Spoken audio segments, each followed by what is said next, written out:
What's going on, guys? Welcome to Anteiku Nation, and today we're going to be going over our first official Cardfight Vanguard Overdress deck profile. And it pleases me to be able to touch on Nirvana Varina as my first deck profile of choice, because this has literally become one of my most favorite decks in the format so far. But before we begin, guys, if you would, please hit that like button if you like this video, smash that subscribe button, and click the bell, guys, so that you can be notified each and every time that I upload a brand new video. With that being said, let's go ahead and get into this real quick, okay? So this is Dragon Empire. This is Nirvana, Yu's main deck, the main character of the anime's deck, what he uses. And there's a lot of cool things with this deck. It's very unique, and when I first played it, it felt weird at first. But now that I've wrapped my head around it and I know what I'm doing, I'm kind of a fan of what it does. So real quick, let's go ahead and push the deck to the side and let's look at the ride line. For the starter, I do currently use Trickstar. This is just good that if you can Soul Blast him, get him into the drop, you can create combos of reviving him. We'll get into that.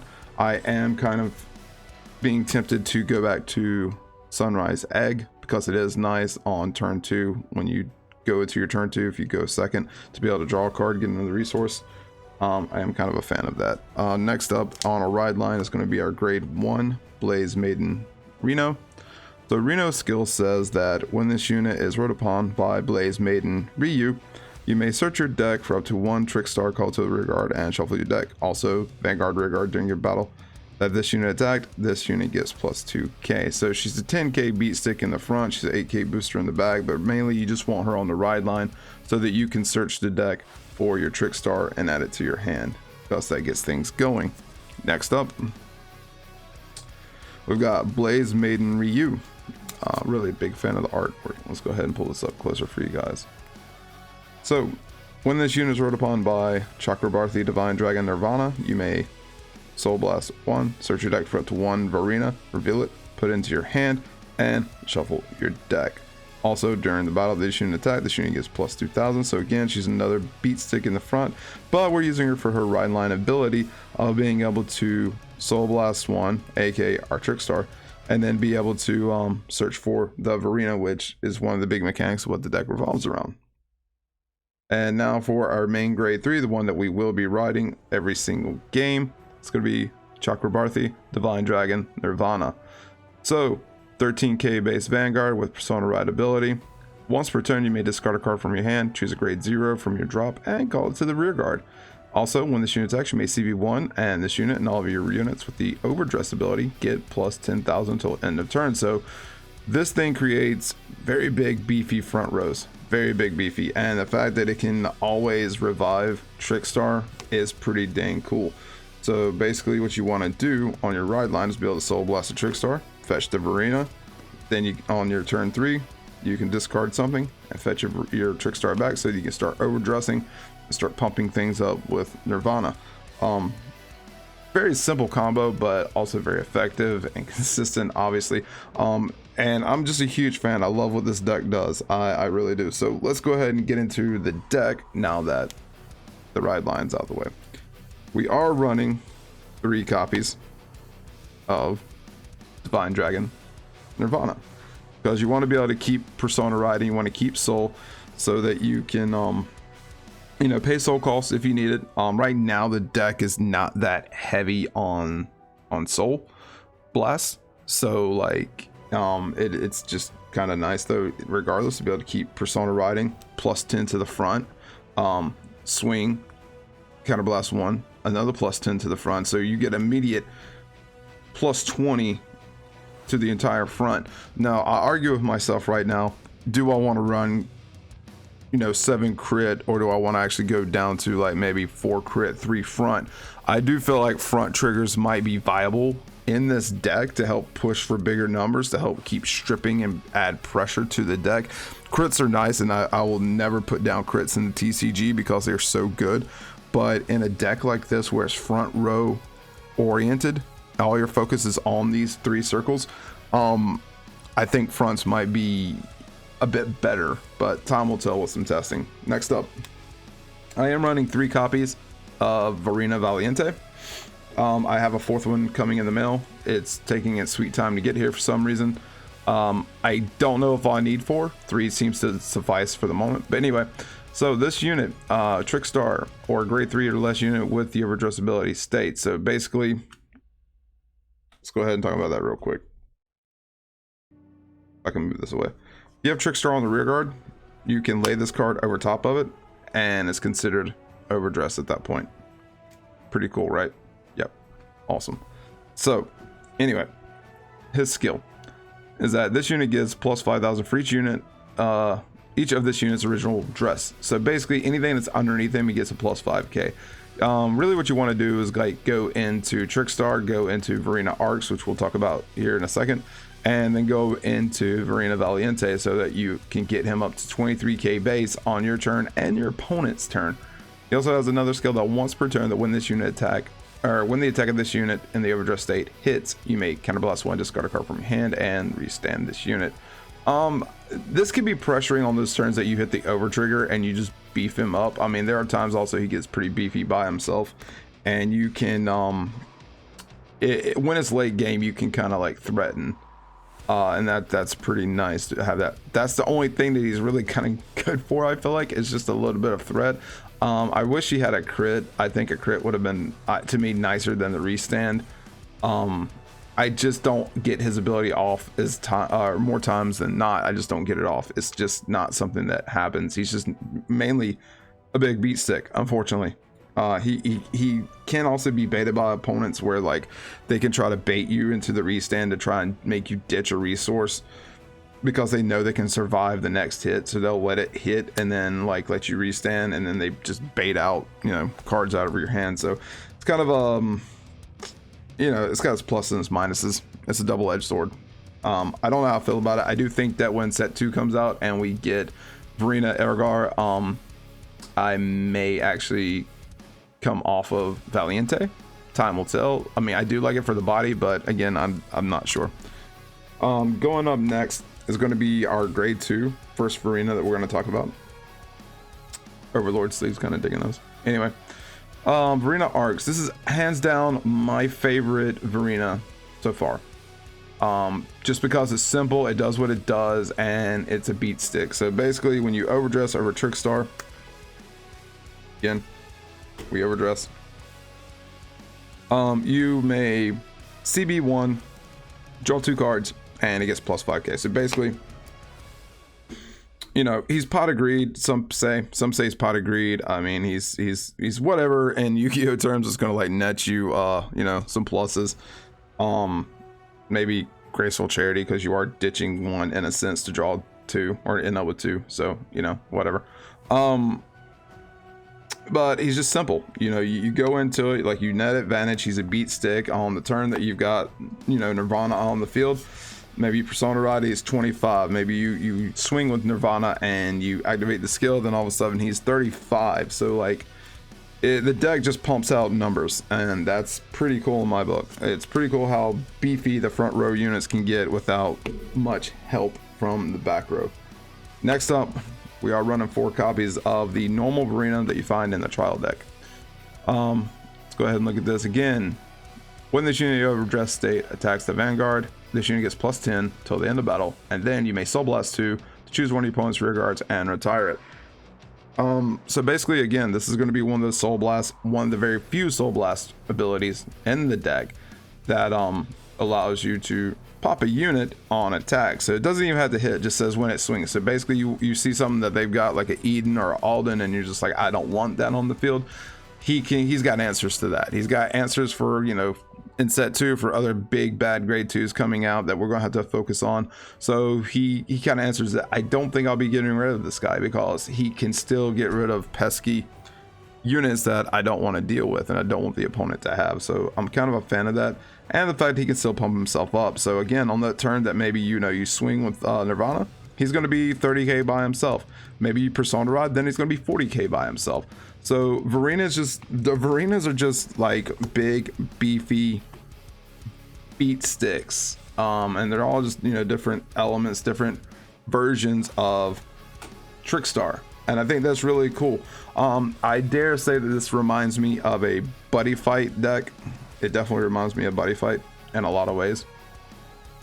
So you know, I can't remember which deck it was, but it allowed you to keep evolving your main monster of choice. So yeah. All right, so next up, guys, it's going to be our grade 1 lineup. We are running 4 copies of the PG. Nothing really to say here, although we'll just touch on real quick if you are new to Vanguard. The BGs and the booster box have a new skill that says that if your hand has 2 or more cards, then you may choose a card from your hand and discard it. So basically, if you got 2 of these bad boys in your hand and that's all you have left, you can actually just perfect guard pretty much for free. And then that kind of lends you to be able to survive just a little bit longer in the long run of the game. Next up, for a grade 1 lineup, I am running 4 copies of the Extremist Dragon. So basically, he's a 10k booster in the back. This is going to be changing. This grade 1 lineup is going to be changing quite drastically here soon, because I have the one dragon that says when it boosts, you may CB1, or at least I think it's CB1. I could be wrong. I'll post the pic up here on the video for you guys to see which one I'm talking about. Anyway, basically, I know he retires himself and then he searches out a unit that's on the Vanguard circle. So basically, you know, I can search out another Nirvana. I can't even talk. Nirvana, so that then I can keep persona riding. And also at the same time, what I like about that, this is also thinning the deck and also giving me more chances to hit triggers. And I'm a huge fan of that. I am running Blaze Maiden Reno at a 3 of right now. Again, that's going to change due to the dragon. I may end up keeping some extremists, but I'm also kind of tempted in order to go into this order, which we'll talk about in just a few minutes. So yeah, that was my grade 1 lineup, which I guess you can also still consider this also part of my grade 1 lineup in a sense, because we are running 3 copies of Trickstar, also 4 if you count the one in the ride line, only because you want to keep seeing this guy, you want to keep him on the board. If you can't get him out of drop, you want to be able to draw into him, you want to be able to just keep Trickstars on so that you can keep overdressing into your Varenas and keep that pressure with your Varena pieces. Huge key mechanics, key cards here. All Varenas and Trickstars, you want to see them as often and as frequent as possible. So yeah, run that as a 4/3 of. Trigger lineup. We are running 1 over trigger because you can only run 1, and it's I don't know how I feel about this one compared to some of the other over triggers. The Dragon Empire one is nice because it basically makes your Vanguard become Dragonic Overlord in the sense that it gets a restand. Granted, it doesn't lose twin drive, and I mean, if you decide to, you can give the 100 million power to it, so then you've got 100 million power Vanguard swinging, you know, for 2 drive checks, and I mean, that's pretty cool.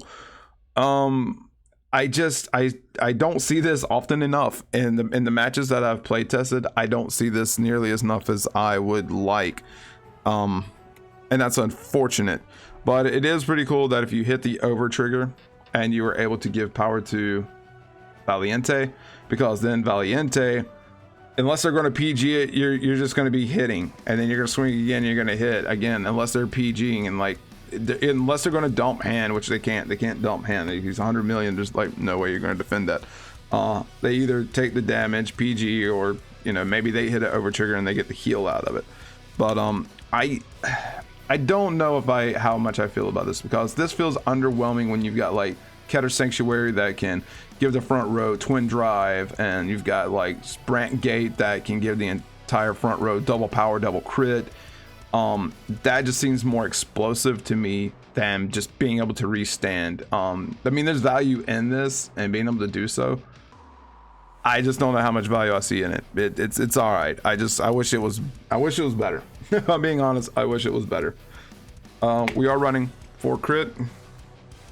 Make that 7 crit. This is where I come in to question, does this deck really want to run crit, or does this deck really want to actually run front triggers?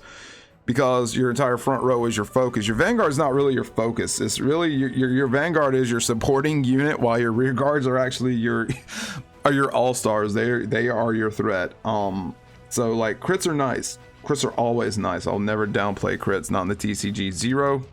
That's kind of questionable. But like, you know, in the actual TCG, crits are really good, but like the ability to just be able to, you know, pump up that whole front row, like I think that's just good, because on those turns that you've already plus 20 because you've persona ridden and you swung and you counterblast to activate Nirvana's skill, all of a sudden you hit an over trigger, or I mean a front trigger, and then you give another plus 10, so then that's plus 30 to the front. Like those are big numbers. Those are big numbers. So plus 30 to a Valiente is going to make it like what, 53 by itself, because it's 23. So yeah, it's gonna be 53k. That's a lot of shield out of their hand. So I'm going to be play testing. I might try today, actually try some front triggers, maybe take out the Conduct Spark Dragon and go up on fronts just to see how it feels, because I'm a really big fan of the Maiden card. I love the artwork, so I don't think I'll be taking that out. So yeah. That's my thought process on that. I am actually running 4 draw. I do see people who run only 3 draw, so that way they can still keep the whole crit ratio at full with 8 crits, and I'm perfectly fine with that. But I have found that like sometimes I want to get extra shield, sometimes I want to be able to get to other key pieces. And I know what you're saying, well, the draw trigger only has 5k shield value versus a 15k shield value, and I totally understand your argument there. But sometimes getting to those pieces a little bit faster, and also being able to, you know, just also ditch these things for like your ride line to be able to ride into the pieces that you want without having to dump better resources. It just feels kind of, you know, good. Feels good. Next up, it's going to be or heal. Not much really to say about this, is that it is what it is. It's for heal. You run these. You want to live, you don't want to die, and they're Blaze Maidens, so it's really cool. Huge fan of the Blaze Maiden archetype. Now, the only orders that we are running are 2 copies of Burn Bright Pure Prayers, and the reason why I run this is because this is extra shield value, and this is why I went up on the draw trigger, because you can draw into these, and that kind of makes up for not having the crit, because this says that when you have 3 or more damage, this becomes a 15k shield. So it's a blitz order, so you can play it on your opponent's turn when they attack you, and so it's just, you know, extra shield. Yeah, you could run the other like trial deck thing that fetches you a Verena, but it's just garbage. I very seldomly use it. Maybe some people would argue with me that it's not garbage, but I just feel like this is better. So yeah, that is pretty much the deck, guys. I'm having a lot of fun with this deck right now. It just does what it does, and it does it consistently. It makes columns. It does all the dirty crazy things that you would want the deck to do. It does have some bad matchups, and I will go over real quick just some of the bad things about the deck, and that is the fact that you do need the Verenas, and right now our Verenas, as they are, find my other one, have no way to resist. They have no resist mechanic. So basically anything that can retire and imprison these things is just fair game, and that is kind of painful because there's no way to protect these things, and if you start running out of resources very quickly, like Eugene is going to eat these things up. As a matter of fact, Orphis in set 2 with the new grade 2 that says I can sack a token and pop something, they're going to be popping your Verenas. They're just going to be swinging and for free pretty much pop one of your Verenas. And they can do it almost every turn, so you're going to have to start forcing out to get rid of those grade 2s, and it's really going to make you have to think about how you play, because anything, because I'm having a brain fart right now and I can't think of other scenarios that could actually pop. I mean, Overlord's going to eat these because he can swing at it and not have to worry about you guarding it, and there's nothing you do. You're just going to lose out in your arena. So while the deck is strong in its offensive capability, it's vulnerable because your Vanguard is not your beefy winning image. It is these guys. These are the things that you want to be able to beat your opponent with, and that you get all of your synergy with.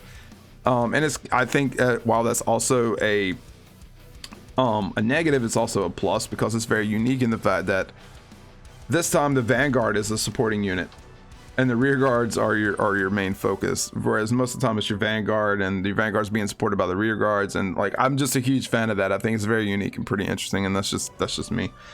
But anyway, guys, that's all I really got time for today for this video. I hope this maybe helped you out a little bit, maybe shed a little bit of light. This deck recipe will be changing dramatically, and I may even touch on it after I make some few adjustments to it and do some play testing and let you guys know. But also, this is going to be changing again in set 2 with the Brush with Legends booster set that's coming out. So a lot of changes, a lot of cool things to look forward to. And again, guys, if you would please hit that like button if you like this video, and smash that subscribe button. It helps me help you fight the algorithm and keep making awesome Vanguard content. And as always, guys, please stay strong, stay healthy, and happy gaming.